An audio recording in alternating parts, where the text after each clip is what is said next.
안녕하십니까. 소원상담센터 윤홍식 원장입니다. 이번 시간에는 우리 소원상담센터에서 다루고 있는 이 성경적 상담의 이론의 근거가 되는 역동성에 대해서 좀 이야기를 나눠보려고 합니다.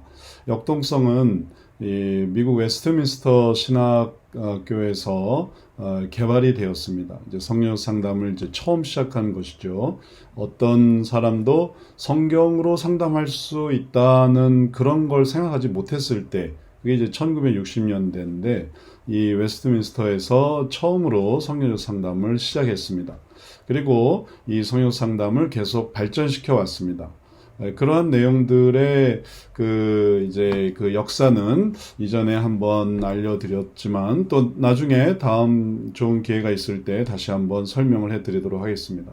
그래서 웨스트민스터 시작된 성경으로 상담할 수 있다라는 것이 어떤 식으로 이렇게 발전되게 되었는지는 이제 다음 기회에 소개하도록 하고, 지금은 이제 그 발전된 가장 근원적인 핵심적인 요소인 역동성에 대해서 생각해 보려고 합니다. 화면에서 보시는 것처럼 웨스트민스터 신학대학원에서 이제 성경 상담이 시작이 되었습니다. 필라델피아에 있는 펜실베니아 필라델피아에 있는 신학교인데요. 뭐 좀 신학적인 특수성이 있습니다. 정말 보수적이고, 그리고 또 신학을 정말 성경에 근거해서 하려고 하는 그런 학교 분위기, 전통이 있습니다. 여기 보이는 이 사진은 그레이션 메이천 홀이라고 하는데, 메이천 박사님의 보수주의 작용화된 프린스턴에서 나와서 보수주의적인 그런 신학을 하기 위해서 이제 이 학교를 세우게 되었고, 또 그를 기념하는 홀입니다. 이제 여기에 그런 어떤 분위기는 정말 단순히 성경적으로만 하는 게 아니라 신학으로도 정말 보수적이고, 그리고 또 의미 있고, 그리고 성경 자체의 의미를 정말 잘 나타낼 수 있는 그런 상담을 목표로 하고, 그런 것들을 일찍부터 해왔습니다. 그리고 이제 여기에 이제 CCF 배경으로 사진을 찍은 분들이 또 이제 80년대에 아주 성역 상담의 발전을 이룬 분인데요.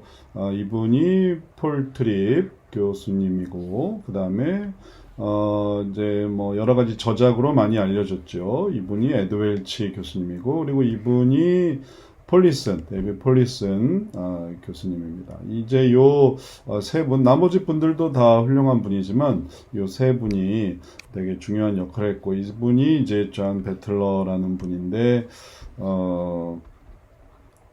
이분의 그런 역할이 커서, 그래서 성경 상담을 좀 더 일반 대중에게, 그리고 또 목회자 중심이 아닌 또 상담사 중심의 상담으로 발전시켰고, 그리고 이분이 에드 웰치, 우리나라에도 책이 많이 소개가 됐죠. 그리고 이분이 데이비드 폴리슨, 이제는 세상을 떠나셨습니다.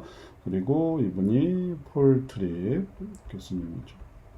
많은 저작들이 이 세 분 중심으로 많이 우리나라에도 소개가 되고 있습니다. 그리고 이제 이 데이비드 폴리슨 이 교수님이 아주 뛰어난 분이셔서, 이분이 지금 이제 우리가 말하려고 하는 역동성을 개발했습니다.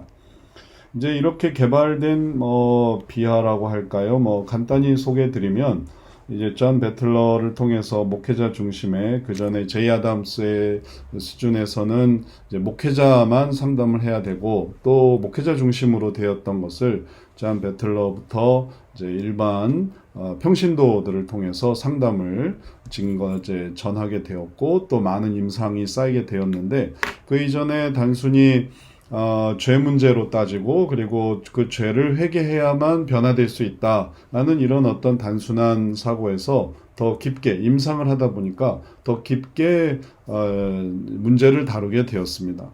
그래서 이제 그러한 것들을 이제 이전에 심리학을 배운 이제 심리학에 학위가 있던 이제 데이비 폴리슨 박사님이 이제 이것을 이제 근원적으로 이렇게 따져 들어가다 보니까 모든 사람에게 동일하게 생겨나는 그런 욕구의 개념이 생겨나게 되었고, 발견이 되었고, 그것을 이제 성경에서 찾아보게 되었는데, 이것을 어떻게 변화시킬 것인가, 이 욕구를 어떻게 변화시킬 것인가, 그것을 하나님의 은혜로 변화시키는, 그래서 그 욕구를 변화시키는 그러한 성경적 상담의 이 틀을 이제 예레미야 17장, 누가복음에도 나타났지만 전에도 말씀드렸지만 더 먼저 나타난 예레미야 17장을 기반으로 해서 이러한 구도를 형성하게 되었습니다. 그 이전에는 제이 아담스 상담에서의 그런 핵심은 이런 잘못된 반응을 단순히 이제 이런 하나님의 은혜, 여기도 물론 하나님의 은혜가 들어가죠. 그래서 말씀과 기도와 그리고 또 여러 가지 경건 생활을 통해서 이걸 선순환으로 바꾸는 그러한 부분이었는데, 어떤 부분에 대해서는 좀 더 관심을 갖지 못했냐면은 요 좀 더 들어가는 부분, 이게 왜 이런 반응이 나올까?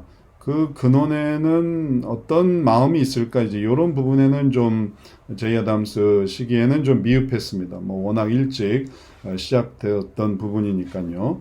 그런데 이제 CCF에서 아까 말씀드린 이러한 분들의 그런 어떤 연구와 그리고 또 고민 속에서 그리고 또 이제 평신도 상담을 통한 단순히 이제 그때 상담을 누세틱 카운셀링이라고 해가지고 이제 권면적 상담, 그래가지고 이렇게 이제 그러한 삶을 살아가게끔 하는 그런 권면을 더 강조하는 그런 삶이었는데, 상담이었는데, 이제 그 구체적인 이유를 설명하고 또 그것을 해석해주고 또 이해시키는 그런 상담으로 바뀌게 된 것입니다. 그래서 이 웨스트민스터 상담이 이제 완전히 체계를 갖게 된 것이죠. 그렇게 보다 본다면 이 그림을 조금 이제 다르게 구조를 좀 더 다르게 만들어서 이렇게 생각해 볼 수 있겠습니다. 그 이전에는 웨스트민스터 상담이 이런 부분들이 다 빠져 있다고 볼 수 있겠습니다. 그래서 물론 성경적으로 하는 것이죠. 성경적으로는 하는데 하나님의 은혜도 물론 마찬가지입니다. 근데 이제 그 은혜를 이제 어디에 연결시키느냐라고 할 때 안 좋은 반응, 이건 이제 고금 이래로 다 동일하지 않습니까? 어려운 상황이 있고, 그것으로 인해 결과가 있고, 그리고 그것으로 인한 이런 안 좋은 반응이 있다. 이거는 그리고 또 반대로, 좋은 반응이 있다. 그리고 그것을 통해서 상황을 바꿀 수 있다. 이것도 조금 나중에 이제 생긴 또 개념이니까요. 좀 더 단순한 의미로라면은, 요렇게 되는 것이 좀 더 기본적인 그런 의미가 되겠습니다. 그래서 어려운 상황에서 악하게 할 것이냐, 좋게 할 것이냐, 그리고 그걸 하게 하시는 하나님의 은혜, 이런 개념이었죠.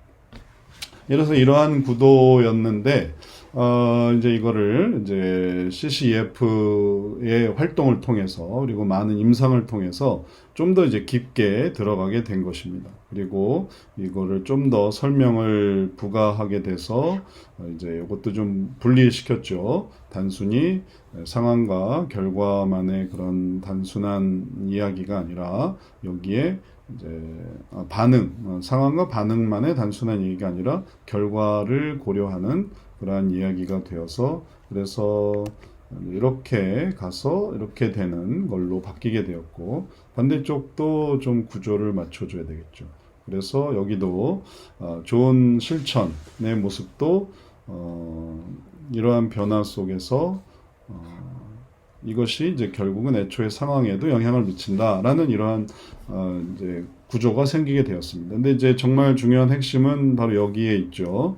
바로 욕구를 어떻게 다룰 것인가 라는 것입니다. 그리고 욕구를 다루는 것에 있어서 이 욕구를 그 사람이 원하는 것을 찾는 것으로, 그리고 마음속에 바라는 것이 무엇인가 그것을 찾는 것으로 들어가게 되었습니다.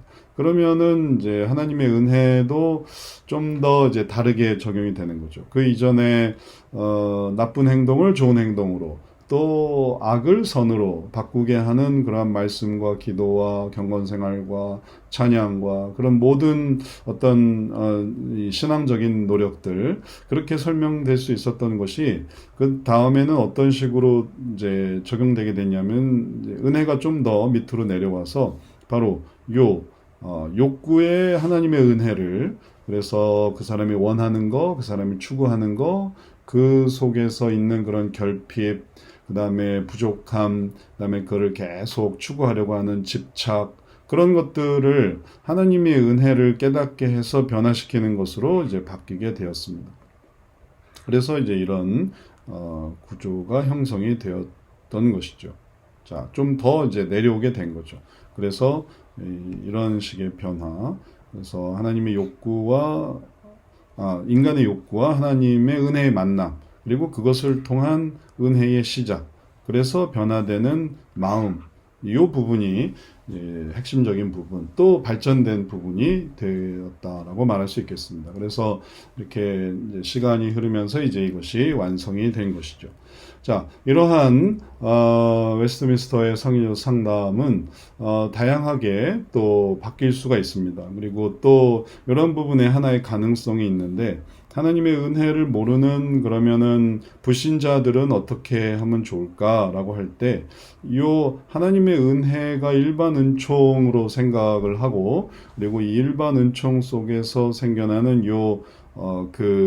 정말 마음 속에 생겨나는 새로운 마음 요거를 이제 이러한 마음으로 이제 연결시킬 때 그때 이건 굳이 뭐 이걸 꼭 강조하고 또 그걸 말해야 할 필요는 없습니다. 하지만 이미 하나님의 은혜 속에서 이러한 일반 은총의 은혜가 있기 때문에 다시 말해서 이걸 여기다 좀 이렇게 제거해 보게 되면 그러면 이제 여기서 요걸 만들어 가는 것이죠. 그러면은 이제 불신자들도 일반 은총에 의해서 일반 은총의 근거는 다 하나님의 성경적인 그런 은혜의 과정이 됩니다. 그래서 하나님의 은혜가 있는 그러한 기반 속에서 거기서 마음의 이러한 소원을 깨달을 때 그럴 때 이제 마음의 변화가 이루어지게 되고 그리고 그러한 마음의 변화는 이제 기독교인들 또 신앙인들에게서 볼 수 있는 그러한 마음의 변화를 이룰 수 있다. 이렇게 해서 불신자도 적용할 수 있습니다. 이 부분을 이제 만들어내는 것이죠. 그래서 이 성경 상담은 신자에게도 적용이 되고 신앙이 좀 약한 사람도 적용이 될 수 있습니다. 그래서 뭐 어린이도 다 성경적 상담, 뭐 그가 신앙 고백을 해야만 하고 또 그에게 뭔가 신앙 교육을 가르쳐야만 성경 상담을 할 수 있는 게 아니라 어린이들도 부모님이 이런 신앙적인 마음을 가지고 있을 때 성경 상담을 할 수 있고 또 그 어린이에게도 또 그런 성경 상담을 할 수 있고 그리고 그러한 이 발전 속에서 성경 상담은 불신자에게도 적용할 수 있습니다. 그런 것들이 바로 이런 그림 속에서 나타나는 이런 논리적인 이런 가능성 속에서 생겨나게 됩니다.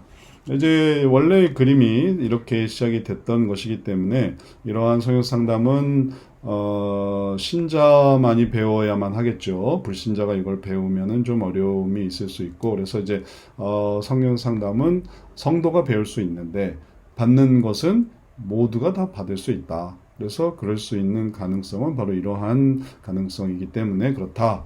이렇게 설명할 수 있습니다. 역동성에 대해서 이러한 가능성을 이제 삶의 문제로 구체화시킨다면 삶 속에서 어떤 식으로 적용될 수 있을까를 생각해 본다면 이제 이런 질문을 통해서 적용이 됩니다. 자, 이제 이게 이 역동성에 근거한 질문들입니다. 여기에 이런 과정들이 이제 상담을 해 나가는 과정이 되는 것이고요. 그게 바로 여기서 나왔던 지금까지 보았던 것처럼 요걸 찾고 그다음에 요걸 찾고 그러면서 성역 상담이 진행이 됩니다. 아주 잘 보여지죠. 그러면 이렇게 하면은 변화를 이렇게 거쳐서 그래서 이런 놀라운 변화. 그래서 애초에 상황까지도 변화시킬 수 있는 변화. 이렇게 그리스도 안에서 이렇게 돌리는 것입니다. 그냥 이걸 예전처럼 그냥 한 번에 하려고 한다면은 안 되거나 뭐 안 믿어요 하면 끝나거나 그런 어떤 아쉬움이 있겠지만 이렇게 돌리다 보면 그러면은 이 신앙이 있건 없건 간에 이러한 놀라운 변화를 거둘 수 있습니다. 그리고 이 각각의 단계들을 지금 우리가 보는 것처럼 이렇게 적용할 수 있습니다. 애초에 이 상황에 관한 질문을 먼저 이제 시작해서 이제 상담이 시작이 됩니다. 당신은 어떤 영역의 문제로 괴로워하고 있습니까? 그래서 그 괴로움을 그 영역 속에서 찾는 것입니다. 이런 질문을 통해서 이제 상담이 들어가는 거죠. 예를 들면 뭐 부모가 자녀에게 요즘 어떠니, 어떤 면에서 괴롭니, 어떤 면에서 어려움을 느끼고 있니, 이런 것들을 생각해 볼 수 있습니다. 그래서 사실 이 주제 하나만으로도 뭐 너무너무 다양하게 그 연결이 될 수 있습니다. 그리고 이러한 영역들, 어떤 영역에서의 문제로 괴로워하는가라고 하면은 좀 광범위하죠. 좀 더 이제 집약하고 좀 더 명료하게 하기 위해서 이제 그 다음에 이제 보기를 줍니다. 객관식으로 바뀐 거죠. 그 이전에 그냥 단순히 질문하면은 내가 수없이 많은 영역들이 있는데 그걸 도대체 뭘로 정리할 수 있을까? 그 다음에 그 영역을 뭐라고 설명할 수 있을까? 조금 애매할 수 있겠죠. 그래서 그거를 보기를 들어 드릴게요. 혹은 또 다음에서 골라보세요 하면 너무 명료하죠. 그래서 영역을 이렇게 한정해서 혹은 영역을 명료화해서 이렇게 말할 수 있습니다. 개인, 나 자신을 생각할 때의 문제를 생각해 볼 수 있습니다. 나 하나만 생각해도. 그래도 문제가 많죠. 왜냐하면 나 한 사람이 작은 우주와 같기 때문에 그런 수없이 많은 이 우주적인 그런 삶을 한 개인이 살고 있습니다. 그런 사람이 터치할 수 없고 그만의 세계에서 문 딱 닫아 걸면 그럼 그 안에서 뭘 하는지 어떻게 알겠습니까? 우리 아들이 뭘 하는지 모르고 우리 남편이 뭘 하는지 모르고 우리 아내가 뭘 하는지 모르고 우리 딸이 뭘 하는지 모르고 그만의 세계가 있습니다. 저희 딸도 이전에 방이 없어서 할머니랑 같이 이제 살고 있었는데 이제 시간이 좀 흘러서 이제 방을 하나 갖게 되니까 자기 문을 딱 닫게 되더라고요. 할머니랑 같이 지낼 때는 초등학교 4학년 때까지 이제 할머니랑 같이 있을 때는 뭐 다 오픈돼 있으니까 뭐 온 가족이 들락날락하고 그리고 또 자기만의 그런 공간이 없었는데 이제 자기 방을 딱 갖게 되니까 그 다음에 문을 딱 닫고 노크를 하고 들어오라고 하더라고요. 그리고 이렇게 방에 써붙이고 노크하고 들어오세요. 그래서 자기만의 공간에 이제 터치 받고 싶어 하지 않는 그런 생각을 하게 되는 것입니다.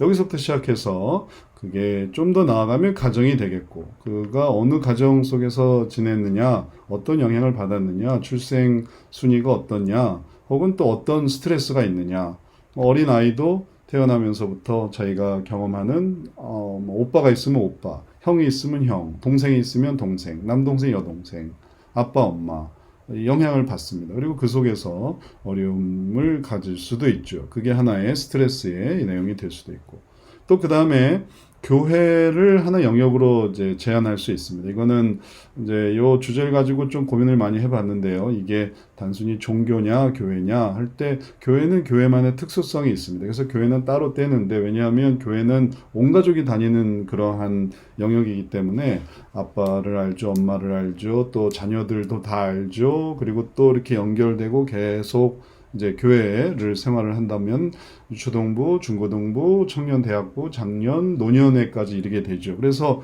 거의 이제 가정 다음에 나타나는 하나의 오래된 그런 영역이라고 볼 수 있습니다. 다른 종교가 있다면 그거는 사회로 연결해서 사회적인 그런 관계로 설명을 합니다. 왜냐하면 불교든 천주교든 다 교회만큼의 그런 어떤 연속성을 갖고 있지는 못하거든요. 뭐 할머니가 절을 다니고 근데 뭐 따라가는 것도 아니고 뭐 아는 스님이 있다 혹은 뭐 아는 절이 있다 그거는 그 할머니의 사회생활인 것이죠. 뭐 온 가족이 다 들어가는 것은 아닌 거죠. 그래서 그거는 하나의 사회생활로 천주교도 마찬가지고 또 교회만큼의 그런 어떤 친밀도가 있는 게 아니니까 그래서 이제 이러한 부분에서 이제 정리를 해서 이게 있는 사람이 있고 없을 수도 있죠. 불신자들은 이게 없이 다른 영역을 생각하면 되고 아니면 혹 예전에 불신자지만 예전에 교회 경험이 있다 라고 한다면 요 얘기를 하면서 전도의 경험으로 생각할 수도 있습니다. 또 학교 문제 혹은 직장 문제. 그럼 6가지 외에 뭐 다른 영역이 있을 수가 없습니다. 군대도 하나의 직장이 되는 거고, 예, 선임과 후임에 그리고 또 시기가 있는 거고. 그다음에 아니면 그다음에 뭐가 있겠습니까? 뭐 국가는 다 사회로 들어가는 거고. 그래서 6가지 영역으로 제한을 하게 되면 그의 문제가 어디에 있겠구나. 그래서 그 이전에 어떤 영역의 문제로 괴로워하고 있습니까? 라고 할 때는 좀 막연하죠. 막 복잡하죠. 또 무슨 문제가 어떻게 나타날지 모르겠죠. 하지만 이 6가지의 영역으로 한정해 보면 그 속에 있는 문제들이고 또 이러한 상담이 계속 반복이 되다 보면 이게 다 똑같은 얘기를 반복하게 개인적인 문제, 가정적인 문제, 또 그 분야의 또 전문적인 분야가 될 수 있습니다. 그리고 이러한 것들이 이제 상담을 해 나가는 과정이 되고, 그래서 상담에 이제 소원상담센터의 성역 상담 차트는 이렇게 이제 시작이 돼서 개인의 문제로 시작하든지, 그래서 개인에서 그게 무슨 유형이냐, 혹은 가정에서 그게 뭐 어떤 순이냐, 혹은 교회에는 어떤 문제가 있느냐, 학교는 어떤 문제가 있고, 직장은 뭐 사회는 이런 식으로 이제 연결해 나가면서 상담이 진행이 됩니다. 이제 수준에 따라서 주제를 하나만 다룰지 아니면은 2개를 다룰지, 1주제, 2주제 동시에 다루는 게 이제 급수의 차이가 있습니다. 그래서 여러 가지가 있지만 한 번에 다룰 수는 없기 때문에. 이렇게 해서 이제 차트를 통해 성역 상담을 진행해 나가고, 그걸 좀 더 좀 시각적으로 설명한다라고 할 때 이제 그래픽 차트를 텍스트 차트에서 그래픽 차트로 와서, 그래서 이 그래픽 차트를 통해서 이제 또 보게 됩니다. 그러면은 각각의 문제를 좀 더 명확하게 자세히, 그리고 이 속에서 내용을 하나하나 이제 그려보다 보면 내용을 이렇게 집어넣다 보면, 그러면 빠진 부분도 있고 또 어떻게 해나갈 수 있는 것도 있고, 또 이러한 그림들이 되게 직관적으로 이렇게 개발이 되었기 때문에 이러한 내용들을 보다 보면 내게 이런 어떤 우선순위와 관련되고, 이거는 이제 합의와 관련되고, 이거는 선악과 관계된 것입니다. 그 다음에 이거는 이게 올라갔다 내려갔다는 상하 개념이고, 이거는 보기에도 알 수 있죠. 네트워킹과 관계와 연결고리에 대한 것이고, 이거는 좀 어려울 수 있지만 이건 심층 문제를 설명하는데 사용이 됩니다. 자, 이러한 차트와 그 다음에 차트를 동반하는 이런 단계들, 상담 단계들, 이것은 하나하나의 질문 속에서부터 시작이 되었고, 어떤 문제로 합니까? 그 문제는 어떤 유형입니까? 이렇게 한 단계 한 단계 나아가다 보면 그게 돌려나가는 거예요. 그냥 갑자기 죽고 싶어요. 그럼 뭐 또 어떻게 할 수가 없지 않습니까? 그럼 도대체 무슨 일이 있어서 죽고 싶은 건지, 어떤 영역의 문제인지, 학교 문제인지, 뭐 물론 학교 문제 아니면 가정 문제 아니면 뭐 직장 문제, 뭐 빤하지만 그래도 말하게 하는 거죠.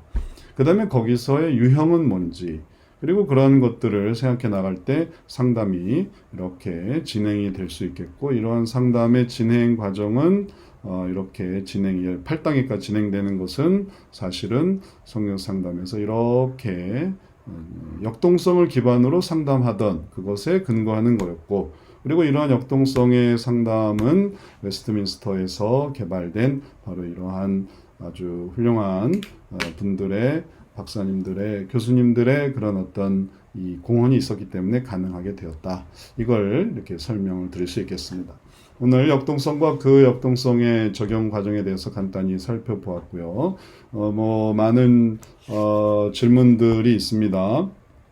현대 사람들은 어떤 고통이 있는지, 고통의 종류, 또 고통에 대해서 어떤 반응을 하는지, 이런 것들은 이런 반응에서 찾아볼 수 있겠고요. 그런 것들이 다 여기서 다 설명될 수 있습니다. 어떤 반응인지.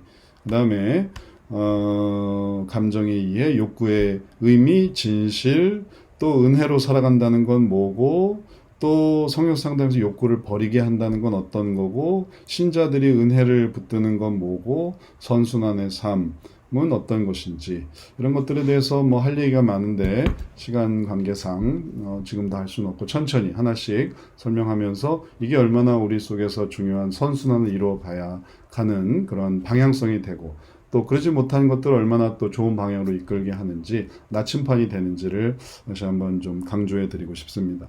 그래서 계속되는 강의를 통해서 이러한 이해를 잘 쌓아서 삶 속에 지금 코로나 때문에 스트레스가 많습니다. 하지 못하고 또 펼치지 못하고 또 가지 못하는 그런 모든 상황 통해 스트레스가 많습니다. 또 신앙적으로도 많이 지체되고 또 침체되고 있는 상황이기도 하고요.